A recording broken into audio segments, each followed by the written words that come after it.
কিছুদিন আগেই গেছিলাম নৈহাটি বড় মায়ের কাছে পুজো দিতে। সত্যি বড় মা যেন ভক্তি, শ্রদ্ধা ও আবেগে 100। চলো প্রথমে গিয়েই আগে ডালাটা কিনে নিই। আমরা নিয়েছিলাম 101 টাকার ডালা। সেই দোকানেই জুতো খুলে রেখে প্রবেশ করলাম মন্দিরে। এখানে পুজো নিবেদনের সময় হলো সকাল 8টা থেকে দুপুর 1টা, তারপর 1:30টা থেকে দুপুর 2:30টা, সবশেষে বিকেল 4টা থেকে রাত 8টা। এর মধ্যে এলেই বড় মায়ের দর্শন পাবে তোমরা। মার কাছে পুজো দিয়ে মন ভরে গেল আমাদের। মন্দিরের বাইরে রাখা মায়ের সিঁদুরের টিপ পরে নিলাম কপালে। বড়মার মন্দিরের পাশেই রয়েছে ত্রিনাথ ঠাকুরের একটা মন্দির, একটু ঘুরে নিতে পারো। তারপর আশেপাশে দোকানপাট একটু ঘুরলাম।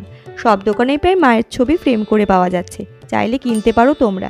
এরপর এখানকার মিষ্টির দোকান থেকে খেয়ে নিলাম ফিরনি। খেতে ছিল ভালোই।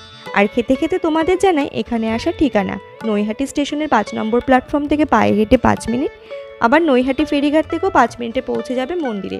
সবশেষে ঘটি গরম হাতে নিয়ে ফেরিঘাটে একজনের নাচ দেখতে দেখতে ভিডিওটি শেষ করলাম। টাটা।